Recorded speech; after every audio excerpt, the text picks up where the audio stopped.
we're going over every time South Park... Who here has never had with Mrs. Cartman? Well, every time it was sexist. Why start anywhere else but with the start of the series and the true start of perhaps one of the longest running and most demeaning jokes South Park has to offer? Cartman's mom is a dirty... Season 1, episode 13. What do you mean? She is dough who cannot keep legs together. Your mom's a... The episode starts with the boys at the bus stop and they're missing Cartman as he has apparently been absent for 3 days. So the three decide to skip school and track Cartman down. The guys show up at Eric's house where they find Cartman in his backyard, giving himself some reassurance. Eric is the best. Hooray for Eric. Eric kicks ass. See, kids, back in the day, you couldn't just get an AI chatbot to feel good about yourself and tell you comfortable lies. You had to work for the lies, dang it. Worried about Cartman, the guys go to Mr. Mackey's to try and figure out what's up with Eric. And Mr. Mackey suggests the boys spy on and record Eric so Mr. Mackey can study him and find out what's wrong. And hey, that's a little more 2025 for my liking. At dinner that night, Cartman confronts his mom about something that's clearly been bothering him for a while. Cartman wants to know who his daddy is. Or as Cartman so eloquently puts it, So who put his hoo-hoo dilly in your cha-cha? man, they just had to make everything sound like a dance move in the 90s. Cartman's mom goes on to tell the story of how she met Eric's dad, Chief Running Water. Although Cartman doesn't think it's the most romantic story, he's determined to track down his dad anyway. My name isn't Eric Cartman, it's Eric Running Water. Now can I borrow your bike, or do I have to kick you in the nuts and steal it? Making it to the native reservation, Cartman is excited to finally meet his dad when Chief Running Water goes on to explain that Eric's mom actually hooked up with Chief that night, meaning that Eric is actually African American. So naturally, he pulls up to the bus station the next day dressed up like MC Hammer. I was just down in the SPC kicking it with some G's on the west side. I just know Cartman with that chain and fade was an all-time internet forum profile pic back in the day. Embracing his African heritage, Cartman goes over to Chief's house, and Chief, funnily enough, being the closest thing Cartman has to a father figure, explains that he and Mrs. Cartman didn't hook up, that he saw her last with Mr. Garrison, which grosses Cartman out to the extreme, as it should. Eric confronts Garrison, who very gently and softly tells Eric, I might have made love to your mother at the drunken barn dance, but who here didn't? and sadly, no one at the bar comes to Eric's defense because, well, no one at the bar hasn't slept with Eric's mom. But in classic South Park fashion, some wacky sci-fi hijinks saves the day as Dr. Mephisto invites Eric to do a DNA test to figure out who his real dad is. I mean, that much testing will cost a pretty penny, but $3,000 should cover it. I don't have $3,000. Oh, never mind. Dejected from Dr. Mephisto's bullcrap prices, Eric very plainly tells the guys at the bus stop his sad, messed up mystery dad situation, which they genuinely sympathize with and offer to give Eric $3,000 if they win his TV Stupidest Home Videos contest. Cartman is delighted until he finds out what the video is. Boy, looks like this kid needs some therapy. We're sure to win, Cartman. Cartman gets the money and the test, but that's not enough from stopping a cliffhanger, as Cartman's dad was not revealed until, well, there's about 3 decades of lore there, and we've still never really got an answer. The only thing this episode really answers is the question of whether Eric's mom is a slutty stereotype, and the answer is obviously yes. And the woman hitting doesn't end there. In Season 3, Episode 3's Succubus, we kick off with Cartman still being the angry, fatherless frick he is. How's my little piggy today? Hey, don't call me little piggy. Honestly, with as easy as it gets to get Cartman going, it's a miracle he still goes outside at all. At the eye doctors, it's confirmed that Cartman has some bunk peepers, and he's gonna need some glasses. Later at lunch, Cartman is sure his bad vision is acting up when he notices Chef has been replaced. Knives are seriously screwed up. Chef looks like a skinny little white guy. Chef's raffle so random replacement does nothing for the guys, who immediately go to Chef's house after school to figure out why he left. And like all guy friendship breakups, there's a girl to blame, but this time Chef loves her for her mind. She told me all about the power of the goddess and how men had been oppressing women for years and viewing them as sexual objects. And Chef's new girlfriend Veronica, well, she can do it all, but none of it impresses the boys who just desperately want Chef back. Is it possible that we're just jealous because Chef is our friend and now he's paying attention to somebody new? If more people could realize this, we'd have world peace. But sadly, the boys are determined to break her and Chef up, and the gang, including Goofy Glasses Cartman, raid Chef's new professional place of work, but Chef actually likes the office space lifestyle and what Veronica has done for him. Meaningless is fun for 20 or 30 years, but after that, it starts to get old.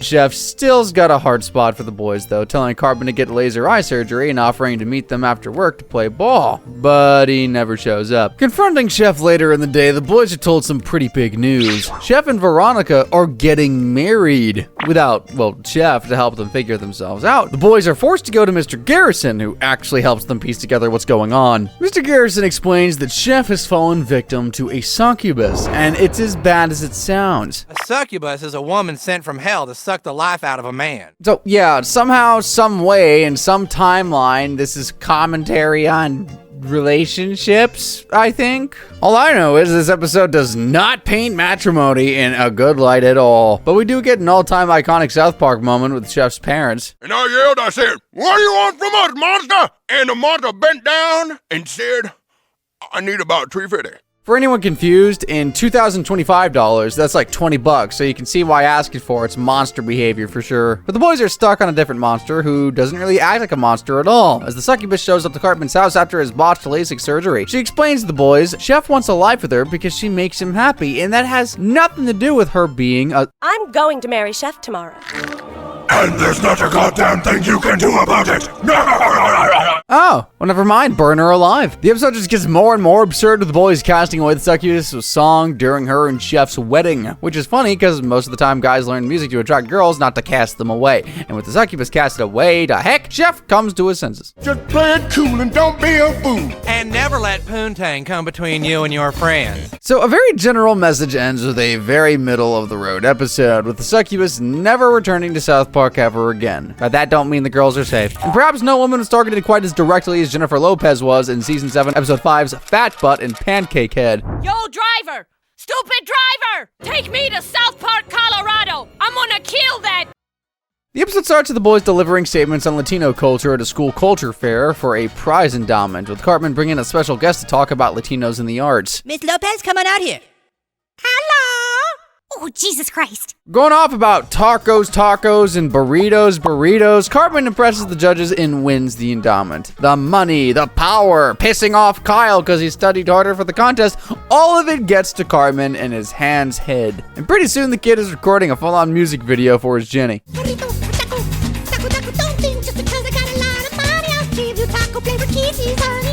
Cartman. There's so many other actually awful things to make fun of for J-Lo for other than tacos. You're lucky the song is catchy and the video is sweet. And I'm not the only one who thinks that, as the video store guy sends the tape off to a major record label where taco-flavored kisses gets Cartman's J-Lo signed to a deal. Oh my God, I can't believe it! They want to sign me to the record company! You want to sign Miss Lopez? Oh my God, it's happening for me! We get a dream sequence where it's clear Mrs. Lopez and Cartman have their own aspirations before we see the real J-Lo, who, is it wrong to say the animation styles in Cartman's hand more favors than her? Yo, make it quick. I got a video shoot at 2 and a script reading at 5. I feel like just drawing her like that could be considered a gender-based crime. The record label suits tell Jenny that she's dropped from the label because they signed a spicier, younger singer with the same name as her, which sets J-Lo off. And just like that, the next thing you know, 2002 and 2022's favorite power couple, J-Lo and Ben Affleck, pull right up to South Park Elementary, where J-Lo sniffs out and verbally berates the new her. It seems like she's finally gotten Cartman to back off when... We should be getting back to the...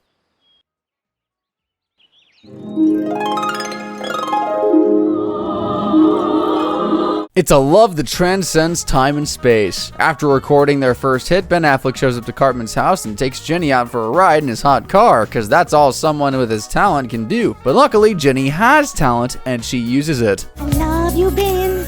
You almost make me forget about tacos. And Jenny clearly means what she says. The next scene we get to see J-Lo and Ben make out, and he's really into it. It also escalates pretty fast, and I'm not sure if this scene is supposed to be commentary, but it's low-key just kind of gross. Cartman's hand pays the price as the real Jenny finds her and beats her with a bat. Oh, I told you this would happen. Oh, hello, guys. Cartman, you need to stop this stupid little game you're playing. Eventually, the nights alone with Ben Affleck and the constant time in the studio gets to Cartman, and he comes to Stan and Kyle for help getting rid of her. Kyle isn't falling for her, but he changes his tune as the real Jenny comes equipped with a chainsaw to deal with fake Jenny. It all comes up to a dramatic standoff when Cartman breaks down and gives his truth. I am not Jennifer Lopez. I am Mitch Connor. As conman Mitch Connor, Cartman apologizes to everyone for the terror he causes Jenny. Mitch succumbs to the cyanide pill he took to poison himself, and while it ended up all just being another Kyle vs. Cartman chess game, the brutality and ribbing they got on J-Lo, deserved or undeserved for as snobby and uptight as she's always been, sticks out as particularly mean. South Park isn't always known for being nice, now is it? And Season 8 Episode 2's Up the Down Steroid is a prime example of that. Stay away from me, you stupid... Dang, what incel subreddits have gotten into Timmy? Let's find out. The episode starts with Jimmy and Timmy excitedly inviting the guys to the Special Olympics as they're competing and want their friends to be there to cheer them on. Special Olympics? What's so special about them? They're Olympic Games for handicapped people. What? With the exception of Cartman, who assumes the Special Olympics are for his amusement, the guys are excited to watch Timmy and Jimmy, who head to the gym to hit the good grind. So, I see you train pretty hard. I'm training really hard, but I'm not improving fast enough, and the Special Olympics are a week away. Smelling out Jimmy's desperation, Nathan offers Jimmy some Hulk Hogan snack sticks, some Lance Armstrong apples, and anabolic steroids. And Jimmy, while hesitant, eats them right up. Maybe I'll just use them a little bit, as a performance enhancer. Jimmy, you gotta be mindful of slippery slopes. Those crutches can only do so much, and steroids, they're slippery, pal. Much like Jimmy, Cartman has also convinced himself cheating at the Special Olympics would be a good thing, as he informs Kyle he intends to compete, beat all the handicapped kids, and win the $10,000 grand prize. All I have to do is make people think I'm handicapped and I get $1,000. It won't be easy, but nothing worth having ever is. See, kids, before DoorDash, streaming, and podcasts, this is how Gross Boys made money. We get a montage of Cartman handicapifying himself before we see Jimmy doing whatever it takes to be the best by injecting steroids. Eventually, Jimmy's juicing is interrupted by his dad and his girlfriend who's there to help him study for school. I didn't know you had a girlfriend, Jim. Yeah, Dad, we've been going out since we met in free period last week. Some of you single guys could stand to have Riz like Jim for real. And I know I do. At the gym, Jimmy and Timmy are packing up for the day when Timmy spills Jimmy's gym bag. Try saying that 5 times fast. I could barely say it once. And all the steroids in it, leading to a big blow up between the friends. Look, it's my body and it's my choice what I put in it. People say stuff like this and then shoot the hardest of hard drugs. But to Jimmy's credit, he's bigger, stronger, harder, better, faster than he's ever been and is poised to crush it at the Special Olympics unless one special individual gets in his way. Great, what's his name? Eric Cartman! Yeah! Man, I know the context of the episode. He's being a jerk, he's being offensive, but I still... it gets me every time. And I feel bad for it, but not as bad as I feel for laughing at this next scene. We get to see Jimmy in his room and he's wearing a wife beater now, so you know he means business. And it serves as a bit of foreshadowing for what comes next. You're not the boy I fell in love with last week during free period. I'm leaving you. You're not leaving me. You try to leave me and I'll kill you. Yeah, Matt and Trey really dive the whole angry roid rage point home as we get to see Jimmy violently beat and berate his poor free period girlfriend. Yeah, although the point is to make you so uncomfortable you laugh, and yes, it is just goofy because it's a handicapped 4th grader with roid rage, the sheer realism and violence displayed towards the girls here make it one of South Park's most offensive outings towards women. But at the same time, it's the roids that propelled Jimmy to win the Special Olympics, so... Yeah! Yeah, was it worth it? With Timmy coming in first place and Cartman coming in last, the two have a heart-to-heart about the merits of sportsmanship. They roast some early 2000s steroid abusers for good measure, but there's no mention or regret of what Jimmy did to those people, which feels like it should be a bigger part of the spiel at the end, but South Park has never prioritized a woman's point of view, except for when they do. And the woman in question is actually not in the right, and Season 10's Miss Teacher Bangs a Boy features a woman who is certainly way past being in the wrong. You make me feel things I've never felt before. Yeah, buckle up because this one's a doozy. Things get rolling in a way that must be menacing to everyone at South Park Elementary as Cartman is given a hall monitor authority. It is important that you take the job seriously and that you don't abuse the power. Me? Asking Cartman to not abuse power is like asking a clock to stop ticking. It'll only do it when it's broken. So naturally, he immediately lets the power go to his head, dressing up like Dog the Bounty Hunter. I'll give you kids a sec to Google that one. Kicking people and assaulting students. While on a mission, Cartman picks up a note belonging to one Ike Broflovsky. Apparently your student Ike has a crush on you. You got a crush on your teacher, brah? Keep it out of my hallway. Go with Christ. And while this may seem like a simple throwaway joke, if the title does not give it away, it quickly becomes clear that this episode is going to be about teacher-student hookups. And of course, South Park does it in a way that's goofy, with Ike's weird Canadian physiology just being too funny to not laugh at. It's still a weird topic to cover in such depth, but... You are so smart and gifted, so mature for your age. I don't like medicine.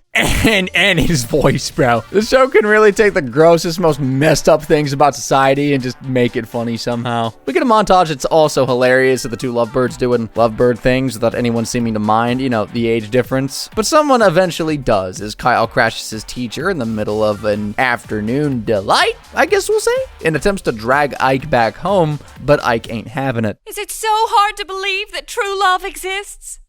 This is nuts. Kyle, being the protector he is, tries to get the news of the affair to Ike's parents without much effect, and in an act of desperation, goes to the South Park PD to bring an end to it. At first, the cops are eager to bust the creeper teacher, but once they get the news of who it really is, they sing a different tune. Some young boys having with Miss Stevenson? Yes.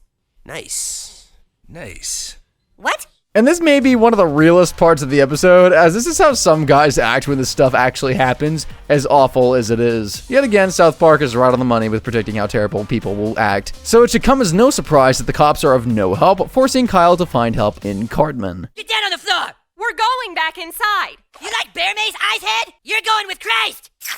Yeah, this is the one time the Cartman's abuse of power has led to a moral good. Working with the principal and the South Park police, Cartman brings the would-be hall pass infringer brought to justice. Wow.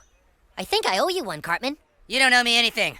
My hallways are clean. And while her arrest causes a media circus, it's not because they care about Ike, it's because she's hot, which somehow makes it nice. In a desperation move, Miss Stevenson tearfully blames her actions on the alcohol. Well, that explains it. Do we still press charges? Who are we gonna convict, Johnny Walker? Either convict him or Jack Daniels. Getting out of the situation by faking rehab like she had planned, Miss Stevenson returns to her beloved Ike, inserting her female dream vacation to Milan onto Ike, whose disappearance stuns Kyle. This is serious! Yeah, boy is going to Milan with a beautiful older woman. Quick, call the FBI. However, there's some authority that isn't persuaded that easily, and he's assembled an entire crew to take down the hall pass defiling weirdo teacher. Cartman completely raids out the hotel in Milan and quickly gets to Ike and Mrs. Stevenson. And in a final act of her love for Ike. Are you ready, my love? Here we go. Now that's cold. But she was a creep, so earned. In the end, Cartman brought peace to the halls. Ike was freed from his captor. Everyone won. Except for Mrs. Stevenson. But let's be real, she's not a girl who really deserved it. But sometimes girls do deserve and even get some comeuppance. And in season 12, episode 9's breast cancer show ever, it comes. And it comes well deserved. I'm just trying to engage Wendy in a constructive dialogue about breast cancer awareness, Mr. Garrison. Constructive criticism about breast cancer awareness. Yeah, I think you can see where this is going, but anyway. It's a normal day at South Park Elementary when Wendy shares a very important message she has for her class, the importance of breast cancer awareness. The kids all respond maturely and, well, normal, but not Cartman, who begins chuckling like crazy, which really gets to Wendy. This is a serious issue, Eric. What you're doing is very offensive. You're the one talking about killer. Knowing Eric, I wouldn't be surprised if he made a movie with that title. Cartman doesn't let up making the jokes, cracking quips, and really just being offensive to anything related to girls and their killing themselves or others, which, this is why we actually need awareness for this. Unless I'm wrong, that's not how the cancer works. Wendy wastes zero time putting up with Cartman and immediately challenges him to a fight after school. Oh, it's on. You're gonna die! This is how we should solve all gender conflicts. Sanctioned child brawling. And the hype is captivating everyone at South Park Elementary, with Cartman acting like he isn't worried and Wendy acting like a cold, poised assassin. But deep down, Cartman's worried he might lose. And as Butters puts it, If you got beat up by a girl, everyone would think you were a yeah, Cartman, take Butters' words on that. He's a bit of an expert in this field. Cartman, realizing what's at stake, very quietly tries to make peace with Wendy, who isn't having it. And Cartman's ego can't handle admitting he was wrong about attacking breast cancer or Wendy. I don't want an excuse. I'm going to beat the out of you. Ha ha. Wendy, being the reasonable, responsible person she is, sees through Cartman's bullcrap, and with the fight becoming more and more anticipated, Cartman's antics to get out of it just get more and more desperate. Dan, you've got to put a stop to this fight. Wendy's stuck and she needs you. There's nothing I can do about it. God, you're such a...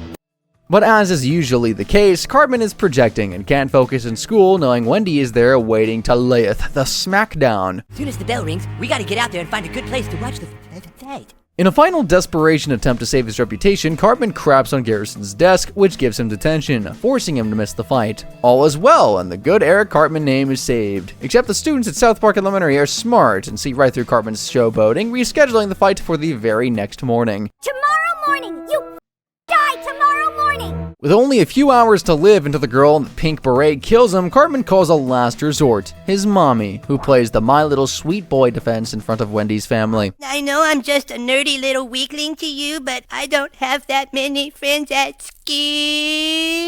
Cartman just knows exactly what to say to always look pathetic, and Wendy's parents buy it, forbidding her from fighting. With everyone waiting for the fight though, Wendy ducks out, taking the L and letting Cartman win. That is, until the principal gets real with her, explaining very carefully something like cancer can't be reasoned with. It has to be destroyed. It doesn't matter if you beat it or not. You refuse to let that fat little lump make you feel powerless. And just to clarify, yes, she's talking about both Cartman and cancer here. After getting the moral get-out-of-jail-free card from her principal, Wendy, well, she's ready to let out a lot of pent-up angry chick energy. And if you were a woman that ever felt offended by some stuff Cartman said, this next scene might be for you, as Cartman violently gets murked by Wendy, in what must be catharsis by proxy. Hating Cartman, something even Butters can enjoy. And although Cartman doesn't really accept the reality of his reputation, anyone who's ever been offended by his women-hating ways can rest easy knowing Wendy took him down, without much effort as well. Despite all the dehumanizing remarks to Wendy and women as a whole, Cartman got what he deserved in the end. But Wendy's war is far from over. In Season 13, Episode 13's Dances with Smurfs proves Cartman never really learns and annoying Wendy never gets old. The episode begins with the case of mistaken identity as the boy reading the morning announcements gets mixed up with, Gordon Solsky, right? Truck driver from Chicago? No, I'm Gordon Stoltzky, third grader who reads the morning announcements. The hostage situation does not end well, with the legendary Gordon Stoltzky being placed out of commission, leaving South Park Elementary without a morning announcements person. Cartman, sensing the opportunity, applies to be the morning announcements kid, and despite some stiff competition, Cartman wins out in the end. What's a moronic bag? What on earth are you asking me that for? That's what that Casey kid said about your hairpiece? As if you couldn't already tell, Cartman sees the morning announcements position as a way to give himself more power, influence, whatever else he can have over elementary schoolers, and immediately begins using the announcements to push his agenda. Ever since Wendy was elected student body president, this school has started a rapid decline towards some socialist regime. And yeah, that agenda is more or less just finding creative ways to bring Wendy down. For what reason? It's Cartman. He's doing it because he can, because no one's going to stop him. I pledge allegiance to the flag of the United States of America. Not the one Wendy Testerberger would have, a socialist dunghole. A socialist dunghole. Cartman ends up becoming such a sensation, he begins shooting the morning announcements on TV, where he carefully explains what he believes to be the true motives behind Wendy's actions. She wants to kill Smurfs. KILLSMURFS.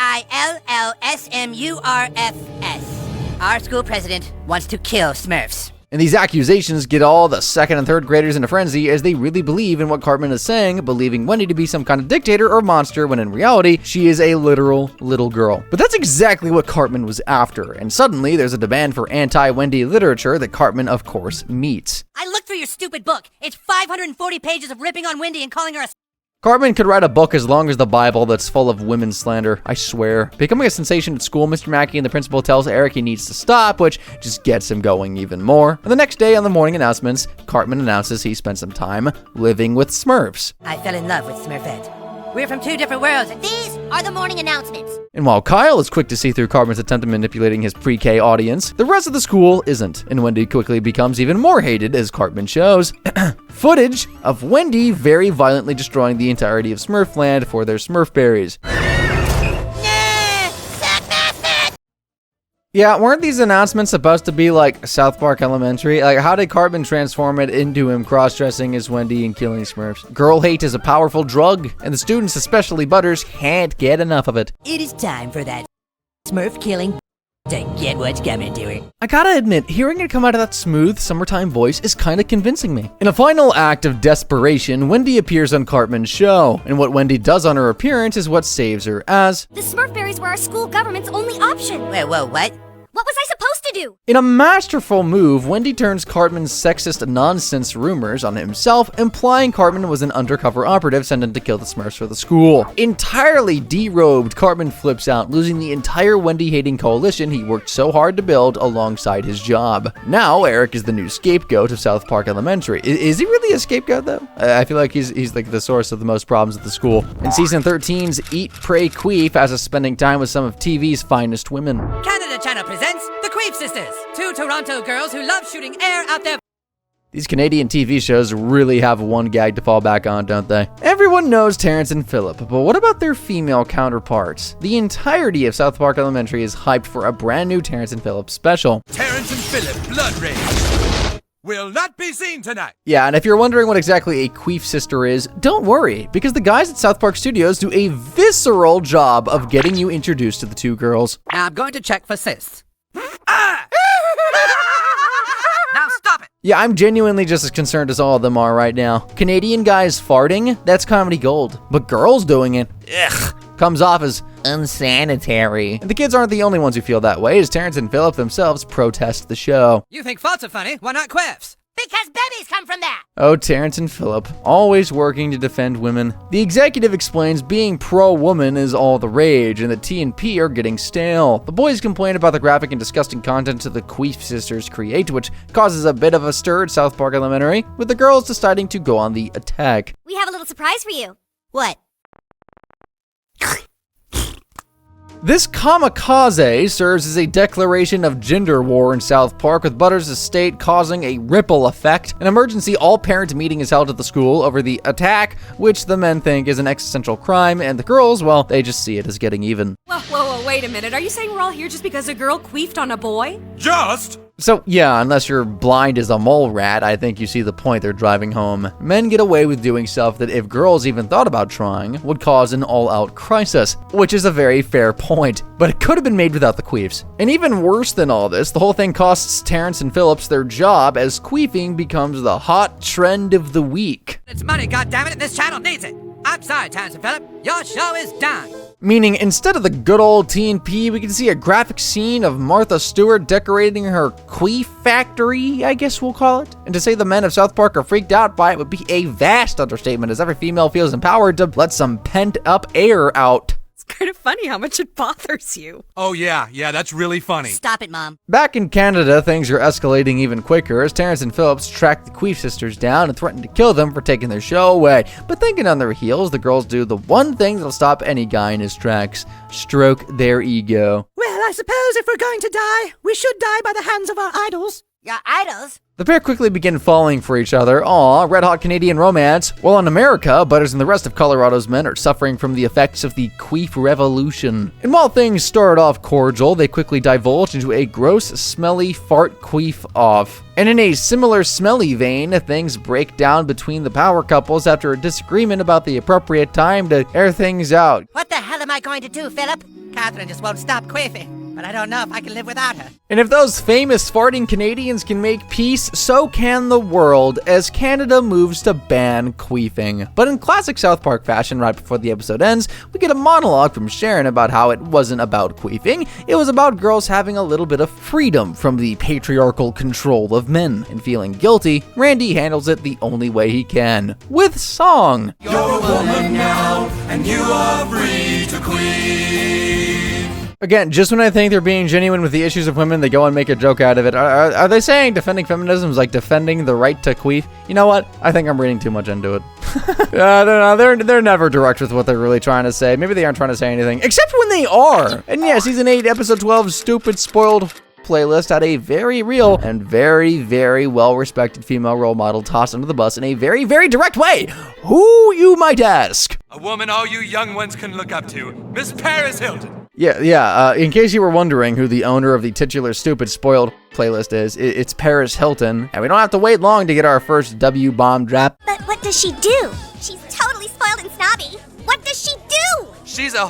And while that may be true, it's in a self-acclaimed way, as Paris is in South Park for the grand opening of her Stupid Spoiled store, a store filled with scantily clad clothes and accessories for all of South Park's Stupid Spoiled, which upsets Wendy. I mean, just see for yourself. But the idea that we'll be harsh for money is belittling to our gender. But before you can even ponder the moral questions regarding femininity, we get a gag with that as well. Let's make a videotape of us having with boys. I just got the Stupid Spoiled video playset. This gag seems like the kind of thing that suggesting in the real world would get you put on a watch list. Even if the point they're attempting to make is rooted in some genuine concern for the cardboard paper cut women of the world, the vulgarity just overthrows the whole thing in a mean-spirited territory.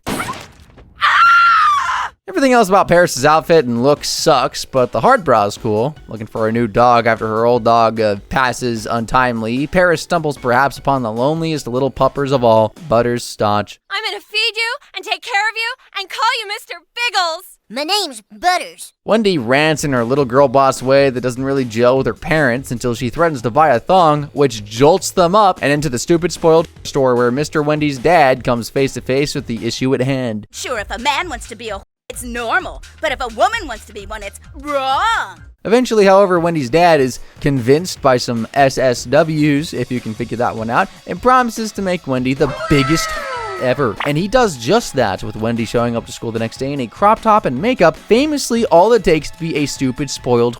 You don't want to go to this party, Wendy. We're going to play spin the bottle and 2 minutes in the closet and do ketamine. That's okay. Oh, please. Do you even know what ketamine is? Wait, did we jump ahead to 2025? Why are these girls talking about ketamine? Well, we'll never know, because Wendy doesn't get an invite to Bebe's big hoe-off party. Wendy, desperate to get into the stupid spoiled party, in her hour of need, goes to the stupidest she knows, Mr. Slave. Mr. Slave, you're the most perverted, lewd, depraved I know. Thank you, sweetie. Coming from a South Park resident, that means something. And the two have a nice talk about what exactly makes so.